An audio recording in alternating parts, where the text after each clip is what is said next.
What's your oh, you're not joking moment? Story 1. Had a neighbor who was a single guy in his 40s, divorced, had a college-age daughter that stayed with him half the time. Seemed like they were having a sort of family reunion one weekend, and I saw him talking with others out on his back deck. A little while later, I went over to ask to borrow something. His daughter answered, and I asked if her dad was there. She said her dad was dead, and I just chuckled and was like, haha, yeah, right. She just looked at me and turned around crying and went back inside. Her mom, his ex-wife, came out right away and saw I was confused, shocked, and very apologetic. She was really nice about it, saying it had just happened, and was the first time the daughter had had to answer the door. Apparently, he had committed suicide.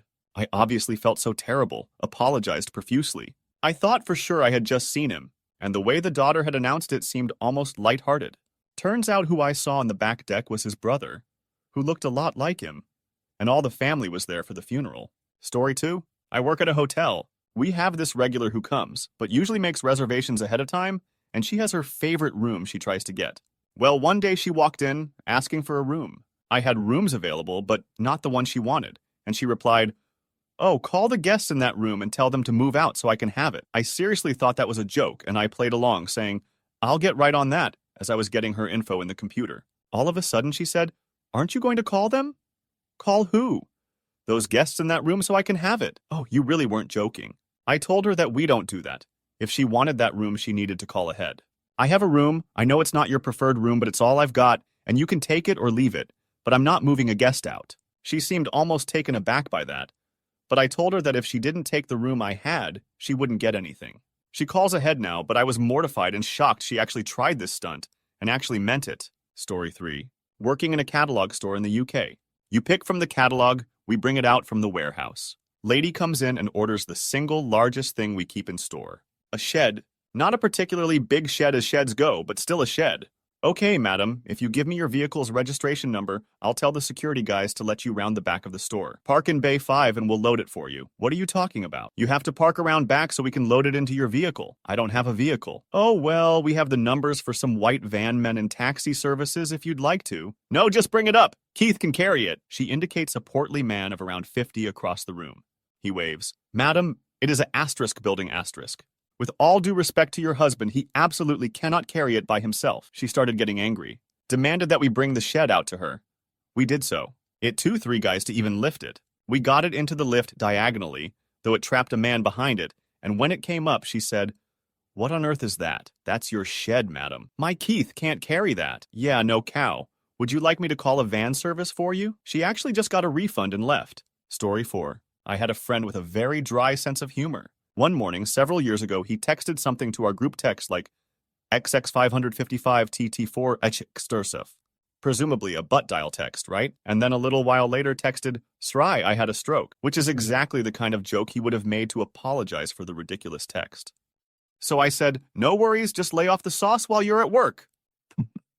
Turns out he'd had a massive stroke and was in the hospital, and had been attempting to text with the right hand only while wearing a pulse ox. He ended up with permanent left-sided hemiplegia, and it's a flipping sad story. And also, I felt like a huge unpleasant person that day. Story 5. It was when I met up with an online friend for the first time. It was surprisingly more fun than I thought it would be. By the end of the night, as we were waiting to get served at a restaurant, she looked at me and asked how I thought our outing went. I told her that I had a great time, but that didn't seem to do it for her. She proceeded to tell me about how she does this thing at the end of every outing with her friends, where she rates and gives feedback on how well it went, what didn't go so well, and what could do with some improvement for next time. I laughed it off, thinking she was joking. It all felt too robotic and school-like for me to take seriously, but she definitely was serious. I told her to go first so I could get an idea of what she wanted, and I kid you not, she whipped out her phone and started drafting up multiple paragraphs for about 7 minutes or so. I felt so awkward because it was also 7 minutes of pure silence and deep concentration. Thankfully, I had to leave midway because I was needed elsewhere. I told her to just text me her thoughts when she was done, but she insisted that that wasn't the way to do it, and it had to be done in person. I still can't believe this is something her and her friends regularly do. Story 6. I joined a work Skype meeting a few minutes late, and when I joined, I asked to be filled in on what had been discussed in the meeting so far. One of my colleagues, who is usually a bit of a joker, replied, "Well, boss lady," was just telling everyone about the new expectation that we wear our work uniforms while working from home. I busted out laughing, big hearty guffaws. Wiping tears from my eyes. Alex, that's hilarious. Can you imagine? Nobody else laughed. We don't even have cameras in our work from home setups. Why the fudge would we ever wear a uniform working from home? I work at a call center. Story 7. Was in an informal meeting with someone that I was doing a project with. We were both self-employed and in the same industry, so our meetings were a lot more casual than a regular office context. He, a healthy, active early 60-something, starts talking jokingly about his imminent demise and death with me and the client. Now he's got an odd sense of humor and often jokes about strange stuff, so I smiled and laughed politely. He and the client stop and look at me and say, "Oh, we haven't told you." My heart sinks as they share that he has been having strange aphasic episodes, that it's getting worse, and they think he has a couple years left. I'm just a deer in headlights at this point. The meeting quickly ends and I leave feeling terrible. That was about 6 years ago. He was able to get a diagnosis of a rare form of epilepsy, got on medication, and to my knowledge hasn't had an seizure since. Still makes weird jokes though. Story 8. This guy came back professing his love for me in the most passive-aggressive way after ghosting me for 2 months. No calls answered, no texts, nothing. When he ghosted me, I was heartbroken. Took some time to myself to heal and stay single, you know the drill. He texted me out of blue asking if we could talk. We met up and he told me he did some soul searching and dated a few girls and went to therapy, and told me he realized I was the one, and said how I'd regret not giving him a second chance because I had no clue how happy he'd make me. I thought this was some ploy to get me to sleep with him until he proposed immediately after. Story 9. Have a relative who got a ton of help from us when they came to this country. Checked in on his family, signed his kid up for sport, helped them move, gave them furniture, gave them heaters when they didn't have heat, etc., etc.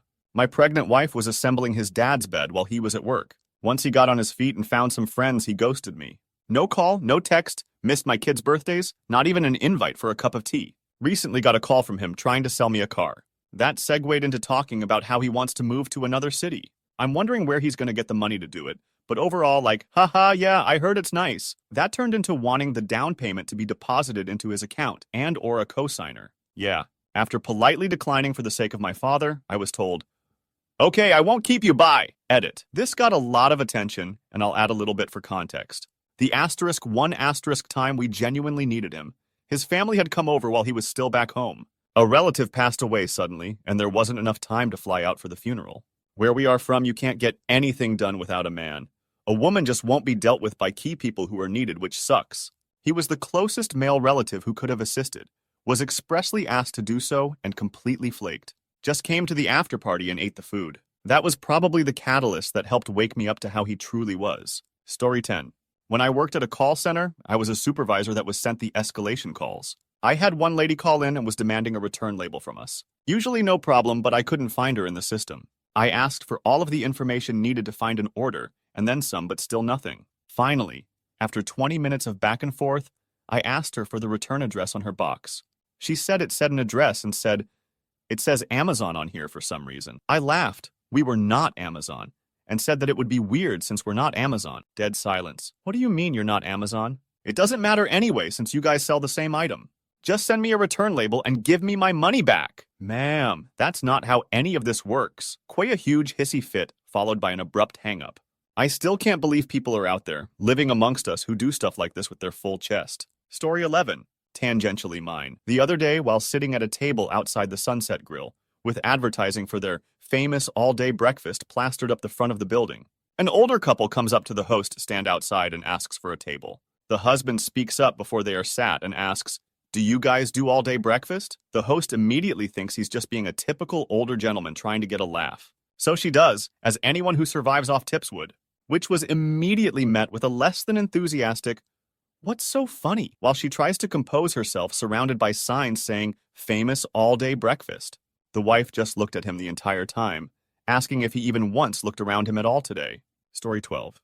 On my second date with a guy, he told me he saw a UFO once and was absolutely positive aliens exist. I asked him to tell me about the UFO, and he said it had blinking lights, and as it moved slowly across the sky, it left a trail of dust behind it. What he was describing was clearly a plane, so I laughed, assuming he was messing with me. This upset him, and he asked why I was laughing at him. It really was a UFO. When I realized he was serious, I asked, "Are you sure it wasn't just a plane?" "It sounds like a plane." His response, "Oh yeah, I suppose it might have been." We broke up later that week. Story 13. I worked as a supervisor for a travel agency that specialized in cruises. If you booked a cruise online through a 1-800 number that wasn't the cruise line directly, we probably handled your vacation. Lady had called in during the life of the booking and managed to bad person her way to some free onboard credit and a birthday celebration for her husband on my company's dime. Well, the cruise line messed up and did the decorations a day too early. She called from the ship via guest relations to bad person at us about it. One of the complaints was the decorations were ugly. They were basically glorified Party City decorations but done in that cruise line branding. She demanded it be fixed. I thought she was only talking about them being up too early. I told her I could ask the cruise line to put them up the next day instead. She then asked how I was going to fix the other part. I was confused at first about what she was asking. She then proceeded to start all over about the ugliness of the decorations. I straight up asked her how she would like me to get her new decorations that didn't involve a helicopter or me swimming out to the ship. After that, she finally let me get off the line. Sent an email to the rest of the supervisor team saying that woman gets zero comp or refunds ever again. Story 14. My brother telling me I needed to request off the weekend, it was Thursday, because he was getting married due to his underage fiancée being pregnant. Then when I told him I needed at least a month's notice to request off, he told me to just quit my job. He hasn't spoken to me in a month because his, I guess then fiancée, didn't like me and thought I was trying to steal my brother from her. My boss was understanding since I had been a model employee for the last few years. I got the weekend off. Saturday morning I see my brother, ask him if he was sure he wanted to go through with it. He told me I was no longer invited to the wedding. They were divorced within the year. Edit to add. She said is 16, dropped out of school 2 months before getting pregnant because school is hard and I can get that baby daddy money instead. He was 21. They were together for a month before telling me they were getting married. I only asked if he was sure because he barely knew the girl. Story 15. Years ago, 20 plus, yes, I'm old, I was driving several of my friends around, including 2 that had recently started dating. He was kind of a ladies' man that went through girlfriends, especially younger ones, constantly. She was a bad person that came from very conservative parents. I knew him better since high school, but they were both good friends. Neither were what I would call ready to settle down. During the drive, they revealed they were engaged and they wanted me to be the best man. I honestly laughed. Then I saw in the mirror that they were serious. I felt bad, but I agreed to do it. The ceremony was very fancy and nice, and I did the best I could. From what I've heard, the recording of my toast was actually kind of funny. Fast forward several years, and they ended up in a nasty divorce. By then, I discovered he'd been an abusive piece of cow for years, with her and many others. Several years after that, after I'd cut him off completely, I was horrified, though not surprised, to be told he'd murdered his latest girlfriend, then terminated himself. I'm never going to live down that he had me fooled for so long. If I could go back, I'd tell her to get the fudge away from him and warn anyone I could that he was toxic as fudge. Now I just consider it a lesson learned, and I'll help anyone I can if they're in a similar situation. Story 16. About 20 years ago, I 25M at the time, cross-dressed as a cheerleader for Halloween at the high school I taught at. I had an official uniform, which had a shockingly short skirt, a blonde wig, tights, through which you could see my leg hair, and a fellow teacher did a bang-up job on my makeup, but I kept my goatee since I didn't actually want to pass as a female. All of my students loved it, and some teachers even brought their classes by on a short field trip to look through my window. A student photographer came by and my costume was immortalized in the yearbook. The next day, a fellow, older male teacher came by and said, "Adam, can I talk to you about your costume?" I grinned, having gotten a bunch of compliments about it. He continued, "You know, in the Bible, there are 3 things you should never do: murder, bestiality, and dressing up as a woman." I continued grinning, although it was a weird joke to make, though admittedly this teacher wasn't known for his fun personality. Okay, I stammered, my grin faltering a bit. He nodded solemnly and left my room. Then it dawned on me, he wasn't joking. I have never in my life, before or since that moment, had an action I took be put on the same level as murder and bestiality. Story 17. Being made homeless by my bio dad at 16, on April Fool's Day, I came downstairs to get something to eat before heading out, and he told me he needed to talk to me, which was never a good sign. So I sat down, and he started talking about my bad behavior. Red, being a dumb teenager who loses track of time easily and has a messy room, and goes on a lil rant about how I'm not helping myself BC of it because I have depression, and he thought my room being messy was the thing that made me depressed. Then he drops the bomb and says, "We aren't sure if we want you to keep living here anymore." Now, me being 16 and knowing my stepmom, who wasn't in the room, couldn't keep a straight face to save her life, I assumed he was joking and said, Oh no, you almost got me a happy April Fool's Day, Dad, and went to stand up. But he put a hand on my shoulder and told me he wasn't joking and he wanted to know why I skipped a theater rehearsal. ID already told him I had a massive panic attack, BC. Our piece was about suicide, and it was a lot for me. So yeah, that was my quite literal, oh you're not joking moment. On the plus side, him kicking me out meant I got to escape poverty for a couple years, since we were living right 8 on the poverty line, and my friend's parents that took me in were solidly middle class. They bought me my first pair of good shoes, and I cried when my foster dad handed me the 60 pounds to go buy them. BCID never held that much money before, aside from a couple birthdays when I was younger. He gave me a hug after that and gave me asterisk more money. Asterisk so I could go out with some friends after school. I think that was the day he realized just how poor I'd been before then. And he always made sure I had enough money every day to eat asterisk, and asterisk get the bus asterisk, and asterisk have fun afterwards. And made sure I knew I was always welcome at their home and made me feel so loved and appreciated. Story 18. A buddy of mine introduced me to a girl at a social gathering. She was very upbeat, outgoing, and excited to talk to me, but I was busy with something else and only said hello and excuse me, but I am very busy. About 10 minutes later, she comes up to me as I am talking with a woman I knew very well, and she is now the total opposite of when we first met. Angry, arms crossed, tense, that sort of thing. Within seconds, she is laying into me for my inappropriate behavior and informing me that I needed to treat her with respect considering our relationship. What relationship are you talking about? I asked. The fact that you are my soulmate. We are engaged and going to be married XX/XX/XSX. I can't remember the date she had already picked out. I openly laughed in her face for a few seconds until I saw the look in her eyes. I recovered enough to stutter out, "You're flipping joking, right? Why the hell would I joke about our wedding?" she demanded. "Because he is already married," my wife yelled as she held up her left hand, ring prominently displayed. Turns out my buddy knew that she had had a crush on me for months and was nowhere close to emotionally or intellectually stable. He thought it would be funny. Story 19. When I was in high school, I worked as a cashier at a big box store. An older woman was checking out at my lane one day. I was just scanning things as they came down the belt without paying much attention. This woman had put a ton of baby food on my belt, but I didn't think anything of it. I'm making the usual small talk when the elderly woman goes, "Well, this is the only thing my husband can eat anymore," and gestured toward the jars of baby food. I laughed out loud, thinking at first she was joking, until I saw her face. I was shocked and felt horrible when I realized she was dead serious. I apologized, finished ringing her up, and then felt very sad for her husband and for her. Story 20. This one is a bit mean. Completely unintentionally mean, but mean all the same. My brother and I are riding in the car with our dad, and at some point my brother asks, "Hey Dad, are you hard of hearing?" I remember it was based on something prior, but I don't recall what. Well, Dad answered, "What?" My brother repeated his question, and Dad his. Now, Dad is normally a pretty clever guy, quite witty too. So both my brother and I immediately thought he was toying with us, and we started laughing. My brother laughed as he asked a third time, and this time either Dad had focused enough, or my brother had raised his voice enough, but he got it. That was the day we learned our dad had tinnitus from years of working with loud tools, and he thought we were making fun of him. Story 21. Context. I work in telecom.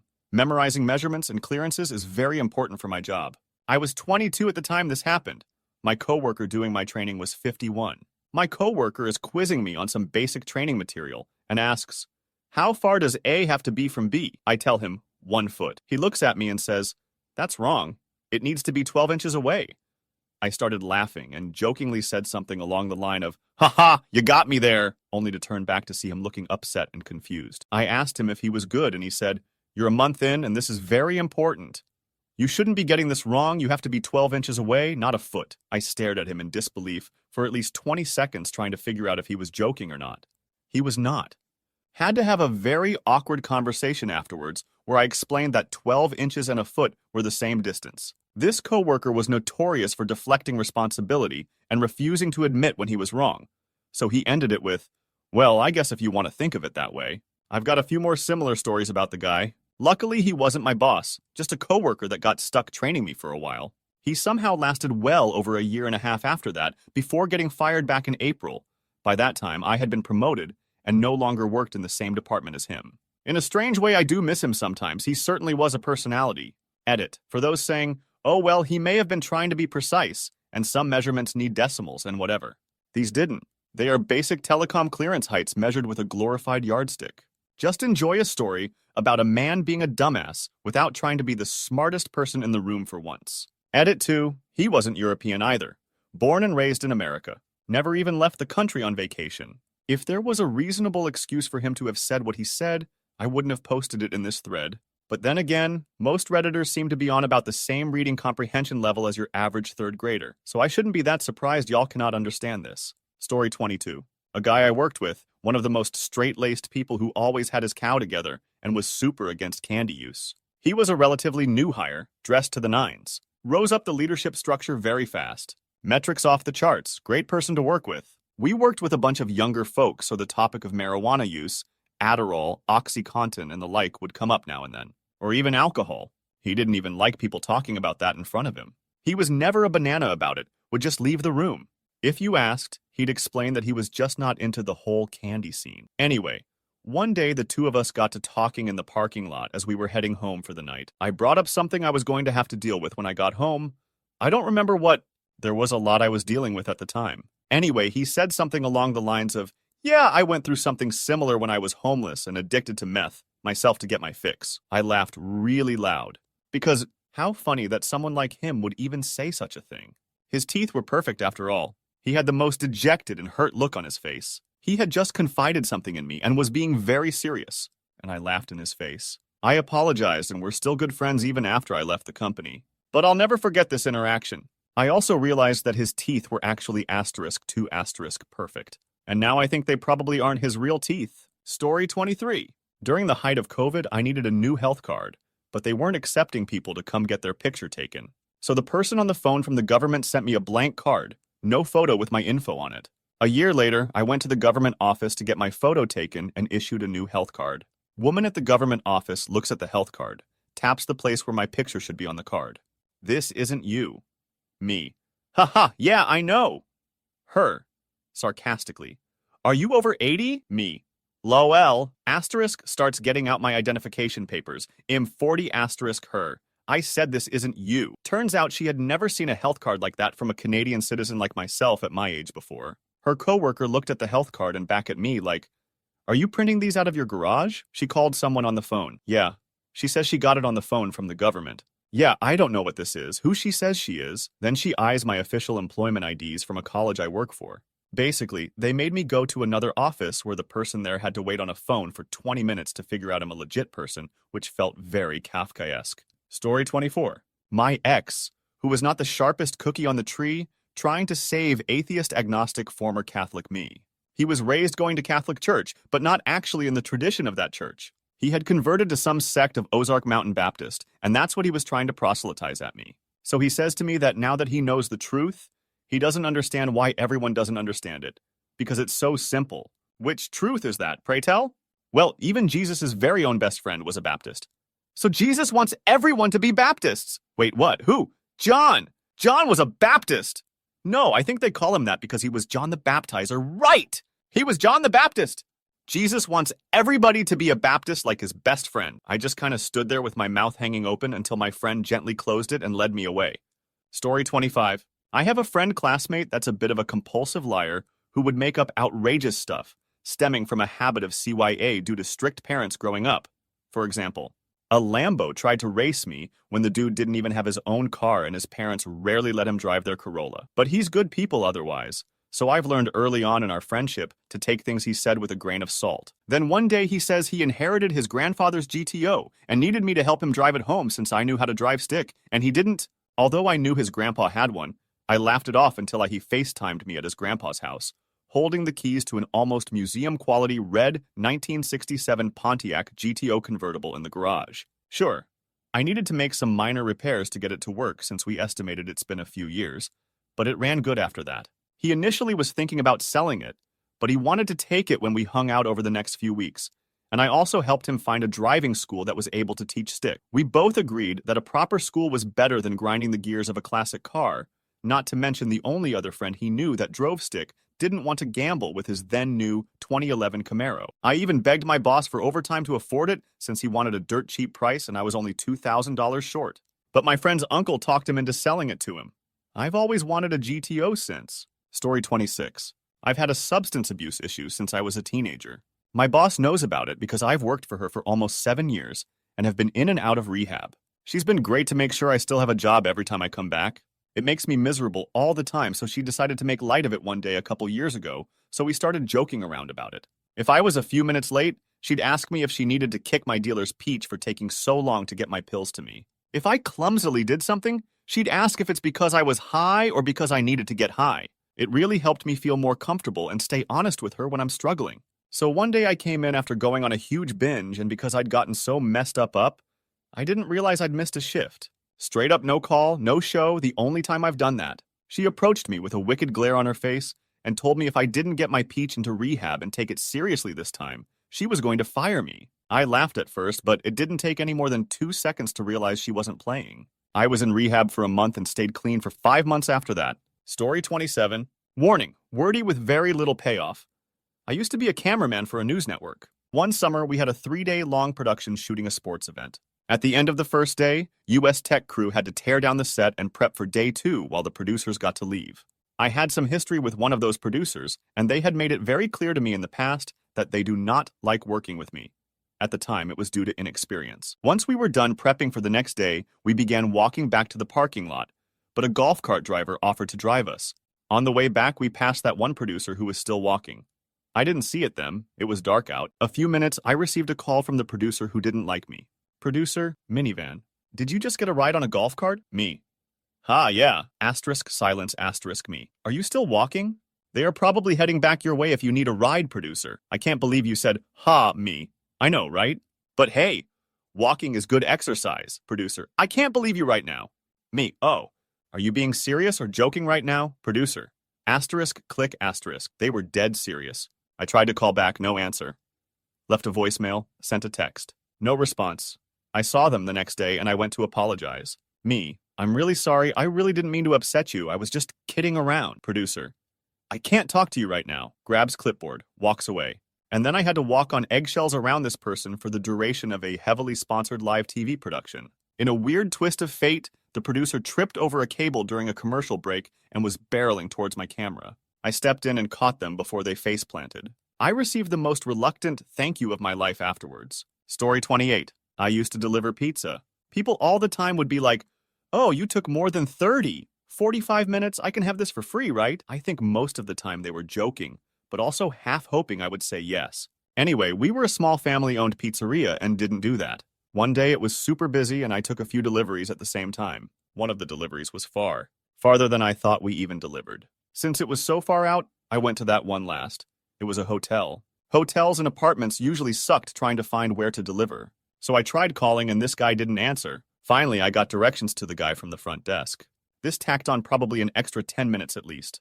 I get there and this guy was demanding to get his pizza for free because I took so long. I just kind of chuckle because I always played to the side that people were joking. He told me he waited over an hour and a half for his pizza. I know I didn't take that long to deliver it, so I lightly said, oh, I don't believe that. He looked at me with the most serious look on his face and almost started yelling at me that he waited over an hour and a half and that it was outrageous. When I saw he was serious, I apologized for the untimely delivery. He said something like, you aren't sorry, you just sad you don't even believe me. I told him it was a common joke people made when a pizza took a little extra time and agreed with him that the delivery time was outrageous and didn't reflect our usual business. I didn't get a tip on that delivery, and I felt bad for how I treated the guy and that his pizza was very late. When I got back to the pizzeria, I asked about the delivery and was told that we don't deliver that far anyway. But a new employee had just gone and accepted the order, so we honored it. But the other delivery drivers just didn't even bother to take it because it was so far out, so it was neglected until my boss saw and was like, hey, you need to take this delivery. Story 29. Was working as a dental assistant and we had a new manager. Well, every morning, we have to prep rooms and materials for the first set of patients. We also would have a small team meeting just to go over the schedule and I guess boost morale. Well, there was a particularly dirty piece of equipment someone hadn't cleaned at the end of the day before, so I asked the dentist nearby if it's being used and needs to be cleaned. He tells me yes, so I start cleaning. The new manager walks in and then proceeds to yell at me, saying to stop cleaning and go to the meeting room. I update him and he says, I don't care what that idiot said. You have to be in the meeting room because I said so or you're fired. Stared at him for a solid minute before I realized he was serious. Luckily, I had a secondary job, so I just said, cool, good luck today. Told a coworker and the dentist what happened and that I wasn't going to deal with it. Come to find out, he fired 3 other people and 6 quit. All people who had been there for years and made the dentist loads. New manager was fired soon after, and they even asked a bunch of us to come back, only one person returned. Story 30. Started a new job with a new manager I later realized was totally incompetent and unethical, fabricating statistics on internal reports and taking credit for all my work, and possibly intellectually ill. We were driving to a site and having a friendly chat about random stuff. Somehow we get onto the topic of motorcycle clubs, and I mentioned that some clubs have different chapters in different areas. He says he has no affiliation with any club and doesn't know anyone in a club, but swears up and down that groups of motorcycle riders are called regiments because motorcycle clubs were invented by returning servicemen from the Air Force, where they have regiments. I found that super interesting and Googled it, but that wasn't correct. They are called chapters. I showed him, and he still insisted they are called regiments. I let it go. I didn't really care and didn't discuss it further. He pouted the rest of the drive. Like 5 hours later, this guy calls me to his office, shuts the door, and tells me he didn't hire me to tell him how it is, and not ever to correct him. I was so shocked, I genuinely thought he was joking and made the mistake of laughing. I realized he was dead serious pretty quick. The dude had been stewing on it for all that time and screamed at me for legit 20 minutes. His face went all red, said I needed to respect the chair. The correct answer is whatever he says it is, called me a know-it-all, on and on. I'd been there less than a week. His favorite phrase was, "Your job is to make me look good." Don't miss that guy at all. Story 31. I could write a lot of detail about this, but I'll try to keep it short. I kept it sorta short. I once shared an office with a guy who always talked in circles, and very rarely was anything he said to be taken literally. Almost always figuratively. His last name started with a G, so I'll call him G. He was very much into a guru from India called Baba. There was another guy who worked there in a different office that no one liked, and he was very rude and condescending. He was a brilliant nuclear physicist, and he was always getting into arguments with others who worked there. His last name started with an L, so I'll call him L. Also, L weighed over 400 pounds. I was sitting at my desk when G went to leave the office. He opened the door, stopped, and then turned back towards me and called my name and said, "L is dying." I thought he meant because L had no friends and no spiritual awareness or little empathy for others or whatever. I just assumed G was talking figuratively again. It just seemed weird that he would suddenly stop in the door to tell me that. Then G turned back to the hallway and asked if anyone had called 911 yet. That's when it hit me that he was actually being literal in this case. I went to the door and saw L lying flat on his back on the floor of the hallway with a bunch of students gathered around him. I remember the first responders had a hard time getting him on the gurney because of his weight. We heard later that day that L passed away on the way to the hospital. Story 32. My sister and I both have a really serious deadpan sense of humor, but her more than I. Well, she got sucked into canon and related beliefs. She's out now. It was Christmas and we were chatting and she starts going on about how Bill Gates is a lizard person from space, sent here to destroy the US government. She didn't flinch. I burst out laughing and said, "OMG, that's hilarious." She looks me dead in the eyes and says, "If you're not going to support those of us who know the truth, I don't need you in my life anymore," and proceeded to walk out. I seriously thought she was joking. We laugh about it now, though. Story 33. About 10 years ago, my husband and I moved to a different state so he could attend graduate school at the state university. We didn't know anyone there, and I had just had our first child, so I joined a local moms group to try and make friends. There was this one other mother there that I hit it off with, and she seemed normal at first. One day, we were at the local pool with our babies, and she told me her and her parents and siblings were going to visit her grandparents, who were in their 90s. Okay, that seems normal to me. Then she proceeded to tell me they were going to stage an intervention for them, because since her grandparents were Catholic, that meant they were going to go to hell, and they needed to convert to their religion. I seriously thought she was joking, but as she kept talking, I realized she was dead serious. So yeah, there was a large population of fundamentalist Christians in that area. My husband and I moved far away as soon as he was finished with his degree. Story 34. So when I was about 16, I had a long-distance girlfriend who had a really bad relationship with her mom. Not just the usual teenage I hate you mom stuff. Her mom really was horrible to her in a lot of ways. One day she phoned me rather than messaging, unusual, but not that weird. I asked how she was, and she replied, "Well, my mom's dead," in a really nonchalant way. Like it was a minor inconvenience. Because of her tone of voice, and since she was always saying bad things about her mom and had a dark sense of humor, I therefore took this to be a joke and gave a small, slightly awkward laugh. Nope, not a joke. Her mom had literally passed away in the night, and when she told me I had laughed. There had been no warning, and she hadn't been particularly ill, although she was severely obese, so was never exactly in good health. It was very awkward, and I felt like a total a-hole. But she eventually saw the funny side, and even told people the story as a funny anecdote. The relationship didn't last much longer, But the laughing at dead mum thing wasn't even part of the reason we split up. Story 35. I still remember this girl to this day. It was a while ago. We were working on a packet for an easy day of the class. One of the questions was, if you had 500 pennies, how many dollars would you have? We were a group of 4 working on it, and she says confidently, $50. I thought she was joking, so I tell my other friend, yay, write that down, and everyone lets out a chuckle except her. She goes, why did you write down $5? I said because I want to get a good grade on this assignment. I still thought she was joking, but she started arguing with me about why I was wrong. As soon as the class was over, I laughed so hard I almost started crying. Edit. It was very late when I wrote this, so I apologize if my grammar is off. I did try to explain to the girl why she was incorrect, but she was very stubborn. This girl was known throughout the class for being very stubborn, even when knowingly in the wrong. Story 36. I'm a doctor. I was recently catching up with a friend from med school, and we were chatting about what it's like to work during the pandemic. They mentioned they've been work from home since the vaccine mandates came in, because they weren't getting the shot because the nanotechnology was going to give everyone cancer and make them sterile. I laughed, figuring they were joking. They weren't. They got more and more upset, going on about government conspiracies, suppressing the evidence, and so on. They're a doctor. Their undergrad degree was in biotechnology and their honors was on mRNA gene insertion in plants. I can't even understand. Story 37. I had a buddy in high school who I was not really close with, but he hung around with us and was a decent guy, but kind of quiet. One day we were at a friend's house and got really stoned. Out of the blue, the guy tells me he's going to terminate himself when he gets home. I laughed thinking he was joking, and he kind of laughed along. The next day he wasn't at school, and I heard from another friend that the guy hung himself the night before after he went home. His mom found him hanging in the garage. He was a nice guy, but was always just quiet. I had no idea he was struggling because he always seemed to have fun with us. We never treated him differently, but I guess his dad was a real unpleasant person and would beat him and berate him a lot for no reason. Story 38. I was working as a clerk in my county government, and this man, who I later found out was a county commissioner, was hitting on me extremely obviously.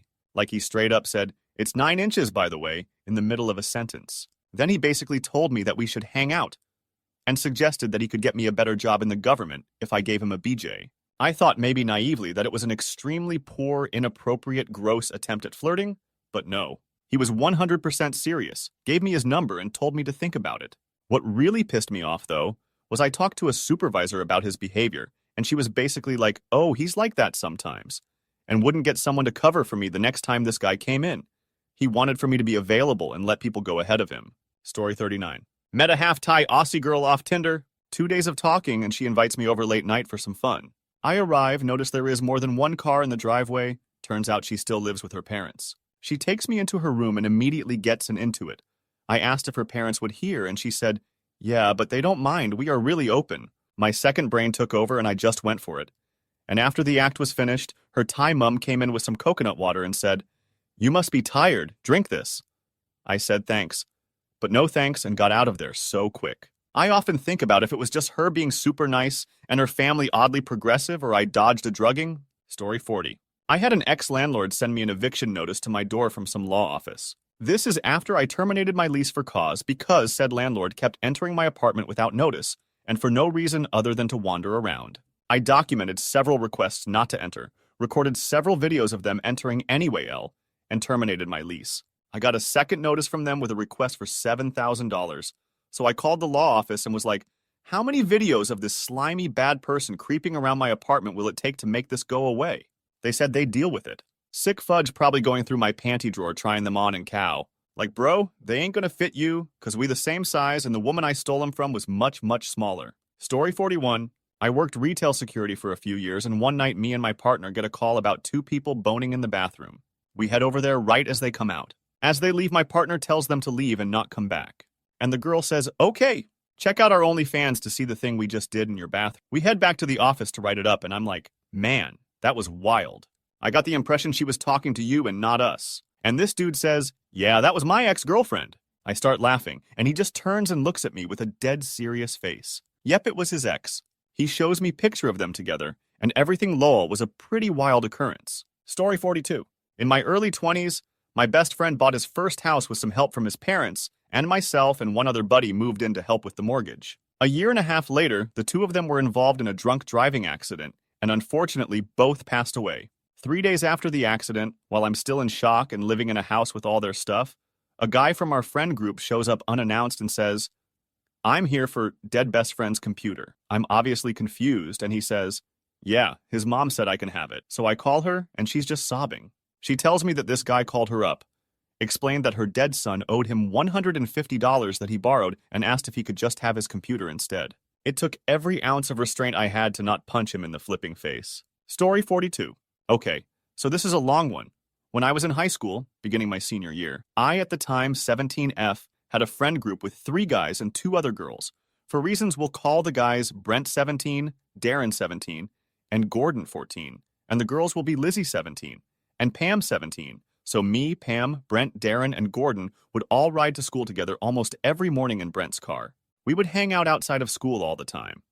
One morning, me and Pam get picked up, and it was a super quiet car ride that just felt off. None of the guys were talking, and things felt weird. We go to school, and all the guys just split off, and me and Pam just shrug and continue on.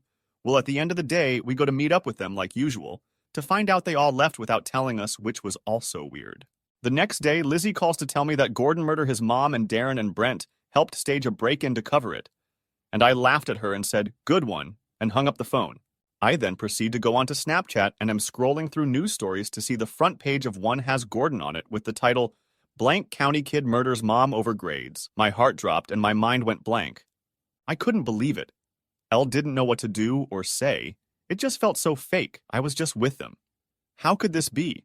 Well, turns out the reason they were quiet in the car was because just hours earlier is when Gordon killed his mom, and they left school early to fake the break-in. Then the school days following, I got harassed by people for being their friend, and had to see a special counselor that came to our school to talk through it all and help me through the shock of it all. I still can't fully comprehend it now, even though it's been like 3+ years, but yeah, that's how my senior year started, and it ended with me dropping out because I couldn't deal with it anymore.